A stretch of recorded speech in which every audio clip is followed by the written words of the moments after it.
Hello, and welcome to a special edition episode. Technically, this would be episode 18, I want to say.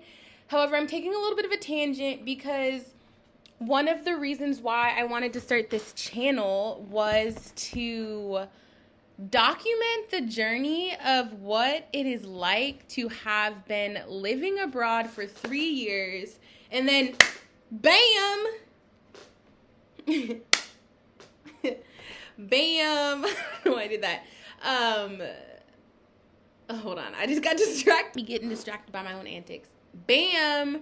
I'm plopped back in the United States unexpectedly with not a single plan.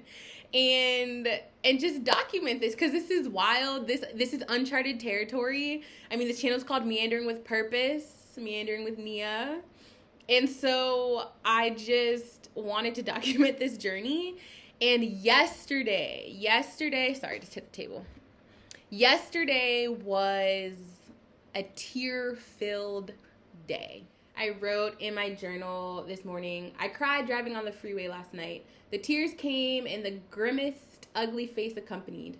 I had to send selfie Snapchats to my bestie once I parked to make sure I wouldn't scare people with my red eyes and those nasty ghost-like crusty dried tear lines, because I was like, I never understood why that happened, but then I realized, oh, it's because our tears are literally salty. So that saltiness just be caking on, and I didn't want to scare nobody. I was in the parking lot. I was about to go into Trader Joe's to buy kombucha and frozen chocolate croissants.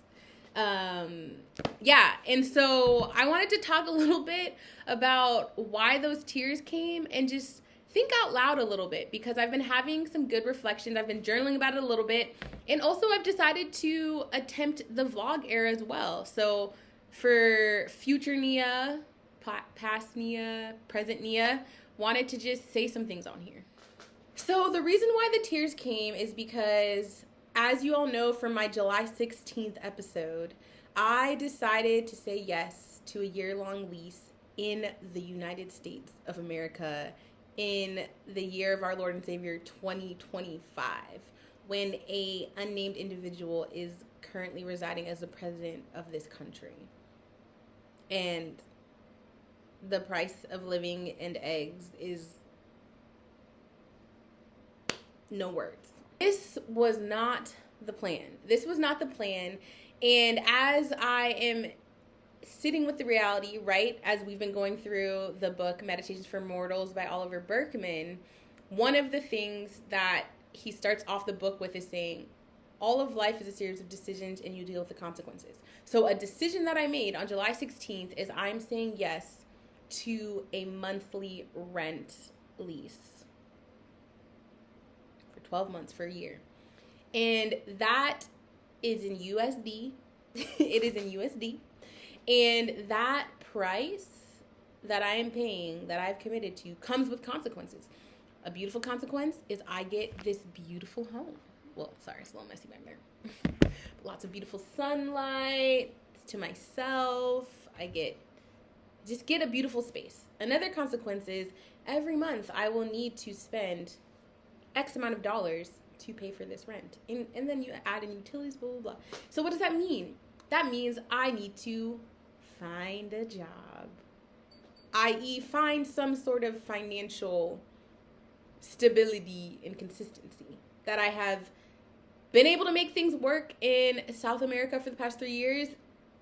Prices are different. Cost of living is different in the United States. And so one of the low-hanging fruits for me of a possible job opportunity, career path is when I was doing my Master's of Divinity, I did do an internship as a hospital chaplain.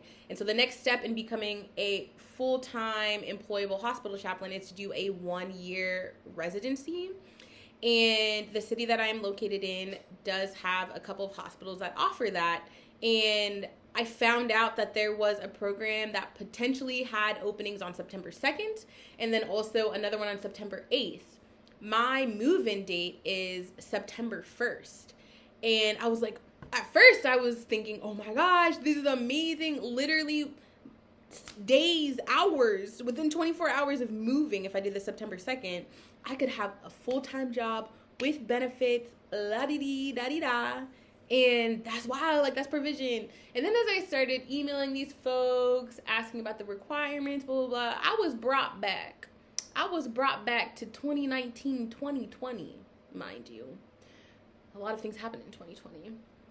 Of what it was to be a hospital chaplain. When you were a hospital chaplain, when somebody dies, who do they call? The chaplain. When somebody gets devastating news, who do they call? When somebody codes, who do they call? When somebody comes in from a car accident into the emergency room, who do they call? When someone comes in as a psychiatric patient who just had a very crisis, traumatic experience, who do they call? When somebody comes in with gunshot wounds, who do they call? They call me. They call the chaplain. And then added on to that, you do that between, your normal 9 to 5 hours, 9 a.m. to 5 p.m. You are also required to do on-call shifts. You know what that means? That means you sleep in the hospital, but you don't sleep. You're not asleep. You got your pager next to you waiting for the moment that it goes off.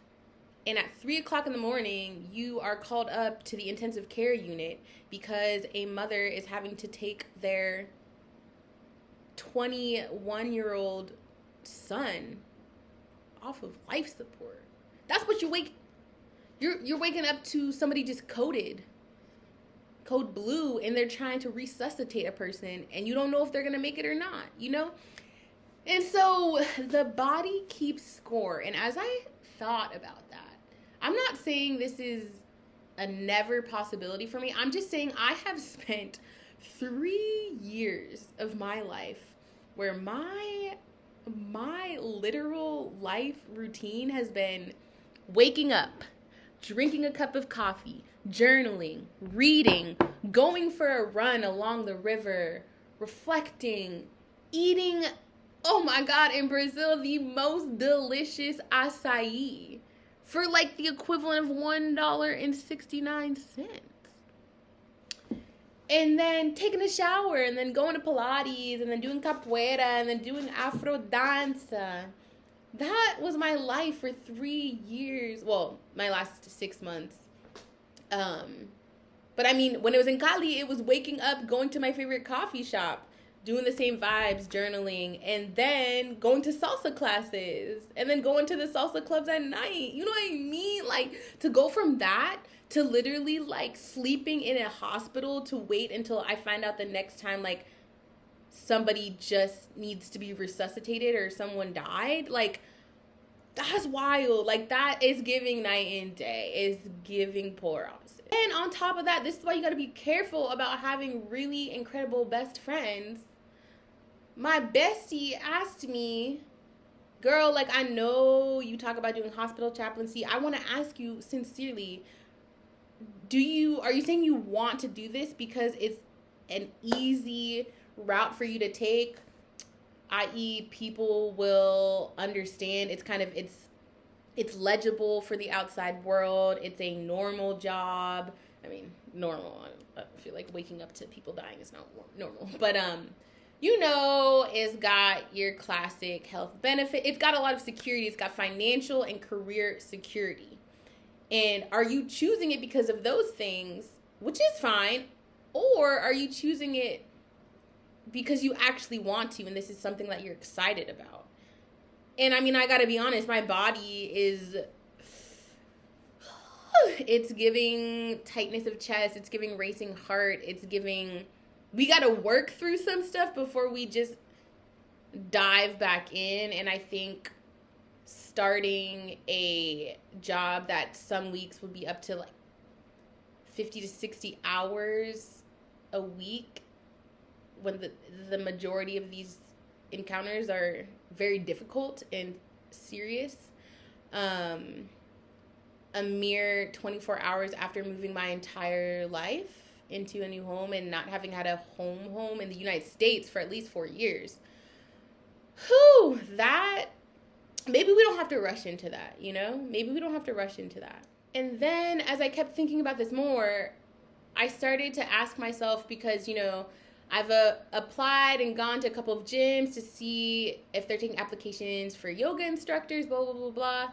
And then as I started to think about these things, I was like, wait. And the area that I'm in, like, winters are brutal. And so I'm like, wait, but like, what if I want to just like go to Cali, Colombia for almost a year, for a month, and set up shop there, see my homies, do some community-based work, dance a little salsa. Wait, but like if I am committing to this type of job, I can't just like leave for a month. I forget that that's not, you can't just, you got a job, like you gotta go to work. Like you're supposed to be teaching the Wednesday night yoga classes, And so then I thought about it and I was like, okay, I'm not opposed to saying it. It's what the book has been talking about, Meditation for Immortals. I just need to think through what the consequences of my decisions are, because I think I've been a little bit like, I need to make a decision, and I'm just like rapid fire making decisions without fully thinking about the weight of the consequences of these decisions. That if I say yes to this, the consequences, my life will look like this. It will be limited in certain ways. There will be a lot of other beautiful possibilities, and also there will be a lot of limitations. And that has led me to, as I continue this process, to find financial stability as a 32-year-old in the United States in 2025, who also has her heart embedded in community in Cali, Colombia, in Cachoeira, Bahia, Salvador, Brazil, and just deep desires to keep relationship in those communities and to even visit them regularly. I got to be thoughtful of the decisions that I make even in this job process. And I need to look at my finances and be like, hey, girl, if you already were saving some money when you were living in Brazil, you were saving up money as, like a little safety pad, now is the time of any time in your life to use it so that you're not out here forcing yourself to make job decisions that can radically alter the possibilities of your life and the things that you deeply desire to do. And so what if I have a buffer of 6 months to figure out how my life will shape out, given now my new context of being based in the United States rather than abroad in South America?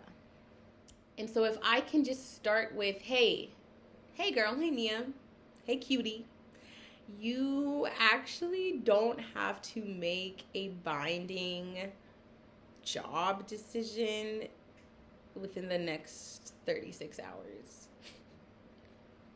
You can actually have some freedom to breathe and have conversations and try things out and let people know about this openness, flexibility about your life right now. And if somebody's willing to, with the yoga thing, maybe be like, hey, let's start me on as a sub and see how that goes. Don't put me on the roster as a required employee to come multiple times a week. Put me on the sub and let's see how that goes. And, if I end up subbing like 6 to 7 times a week, that's great. And then if I have to leave for a month, that's okay because I wasn't a regular planned teacher. You know what I'm saying? So, let's have those conversations. I'm about to meet with a previous boss of mine and see what opportunities. And if it's requiring me to commit for a year right now, I got to be honest. I got to be thoughtful. And so these next couple of days into the weekend, today is Thursday, July 24th. My homies are out of town right now, so I have this whole space to myself. Want to go in some nature, some reflection, to ask the question, how do I want my life to look?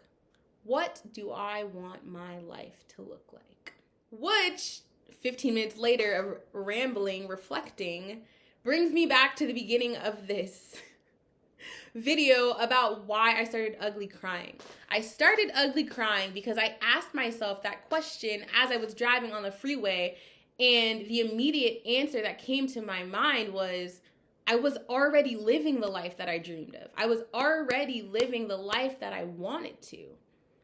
in Cachoeira, in Brazil. I was waking up, I was drinking coffee, I was journaling, I was running along the river, I already described it in this video. That was the life. That is how I wanted my life to look, and I was living it. And I just got overwhelmed with a tsunami wave of grief, of the acceptance stage of grief, that way of life in the specific context of Cachoeira, Bahia, Brazil, has ended for now. Because we don't know what the future holds, okay? We don't know. Remember, it's not about hope. It's about faith. We don't know. My hands are open. God, you hear me? You hear me, God? You hear me, divine love? You hear me, spirit, universe? I'm open. And also, I ugly cried for approximately 17 minutes and 45 seconds because I just had not, all of this stuff was rapid fire, me immediately trying to get out of Brazil, landing in the United States, coming to my childhood home in Ohio, coming to visit friends, then within mere hours of seeing my friends, committing to a year-long lease. It's just been a lot, and so I haven't allowed my body to fully sit with everything that has happened over the last month since I left. June 23rd was when I officially left Brazil. I got on a flight, and, it takes a long time. So June 24th was when I landed in the United States. And today's July 24th. So it's been exactly 1 month. Whew, and I'm just noticing in my body. Hold on, let me just check in. My heart rate is definitely a bit elevated. Definitely feeling a little bit of pressure, expansion that is not the most comfortable in my chest. Just to name that, hey, there were a lot of beautiful things that were going on in Brazil, and I'm sad that I'm not there. I don't know if I've been trying to, not like force a toxic positivity or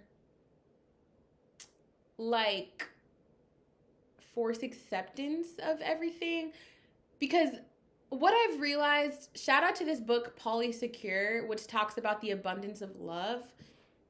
Just because I love the city that I'm in and I'm with people that I love and community, it does not make my love for Cachoeira any smaller, any less. Just because I love this city, just because I love my communities that I have in the United States, does not mean that I love Cachoeira any less, does not mean that I do not love Brazil any less. And so I realized, I've been trying to tell myself, I've been going on these morning walks, and it's been so beautiful. I live walking distance to this beautiful park here, and I've been having these moments where my mind is just wait, you used to wake up and walk along the Rio Paraguaçu. You were doing this exact same life. You were doing this you used to walk to get to the gym at 5:30 in the morning in Brazil, and now you're doing the exact same thing. You're going to a 5:30 a.m. gym class, and you're walking along a beautiful view, but it's not the Rio Paraguaçu. It's the park in the United States, and it's so beautiful. And so it's just brought up a lot for me of oh my gosh, there is an abundance of beauty and possibility, and I can both celebrate and be so grateful for the beauty of my life right now. And I think I've been pushing off acknowledging and giving space for the grief in the morning of I had such a beautiful life in Brazil too, and I miss it, and I can both miss Cachoeira and love my life right now. Oh, I'm gonna need to journal more about that. And so yeah, I just wanted to say that out loud for myself and vlog that of all of this can be true. There can be such excitement and possibility and expansion in the life path. I think I said this in one vlog, I don't know, but I just think so much about Marvel and the parallel universes, and just thinking every single moment of decision that we make shoots off into a new reality and all these other parallel universes that, like, had we made another decision, we would have gone here or here or here or here or here or here. Every moment, like, we are tethered to our finitude and our limited humanity. And when we make a decision, it brings up a new and beautiful life trajectory, a universe that is now being created. And it also kills, in a way, ends the possibility of all these other possibilities. And so, yeah, like, me saying yes to where I am right now, me saying yes to this lease, right, is leading to all of these beautiful things. And if I say yes to a certain job, if I say yes to being physically present in this city for a long period of time, do you know how many beautiful branches of possibilities can come? And it's also like killing a couple of other, like, it's ending the possibilities of other beautiful possibilities. And it's just so hard to sit with that. And then I could also, like, say yes partially to the city and also, like, say yes to visiting these other countries that I have communities in. And then that leads to those possibilities. Like, do you see how complicated it is to be human? And that's why I love Oliver Berkman's Meditations with Mortals, because it is just helping me realize that this is not a bad thing. This is not a problem to solve. This is a reality of what it means to be human. And that is what these vlogs are about, of just helping me verbalize and name and archive and reflect that I am not a failure. I have not yet again, oh, you don't know how to be an adult, you don't know how to, no, like, this, I'm going to return over and over and over and over again to these moments of, like, how do I want my life to look? How do I want my life to look? Because we are ever evolving, and how I want my life to look right now, in a year from now, I might want my life to look different. And so then I'll make different decisions that will lead to different outcomes, different consequences, different universes that are created, you know? And so I'm really just trying to hype myself up, because I'm trying not to be sad and devastated, you know? I'm trying to realize I can be sad and super, just my heart be hearting about what was lost in Cachoeira, and also remembering that there's so much to gain in where I am right now. And so with all of that, I want to end with one more reflection. I know this is hecka long. However, this is for me and for anybody else who might be stumbling upon this. My dad, I had a conversation with my dad this morning, and he brought up such a good metaphor, and I really want to sit with this. Basically, we were talking about the idea of using relationships and dating someone as a metaphor. And I realized, I was like, oh my gosh, yes, that resonates with me so much, because I feel as though I am re-entering into relationship with the United States, and I have not known her. I have not dated the U.S. since, I've not been in a serious relationship with the U.S. since 2022. Really 2021, because I left her in 2022. So the last full year of our relationship was 2021. 2022 was all about exiting the relationship with her and leaving. So I wasn't giving her a chance.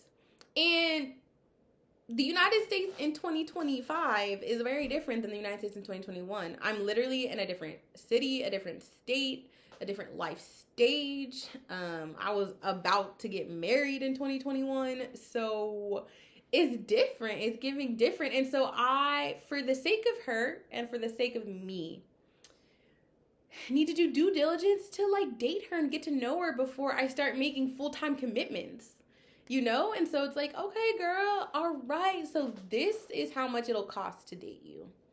So this is what my day-to-day routine will look like going on dates with you when I say yes to this certain job. You know what I'm saying? And I gotta take it slow. I gotta take it slow. Whoa. This time we'll take it slow. Because we're just ordinary people. Maybe we should take it slow. Okay. Yeah. So that's it. That's it. That's where we're ending, and that's what my encouragement to myself and whoever is watching this is. Let's not rush into a marriage right now with the United States of America. Let's absolutely not. Let's not do that. Let's date her and learn about what it means to be in a relationship. Learn what she requires, what she needs. Let her know what I require, what I need, and take it slow. In the words of our dearly beloved prophet, John Legend, let's take it slow. Because we're just ordinary people.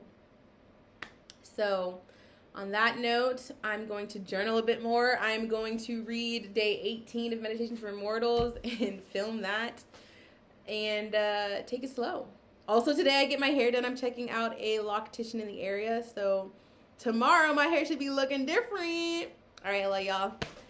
Happy Thursday, and I'll see you all in like 10 minutes when I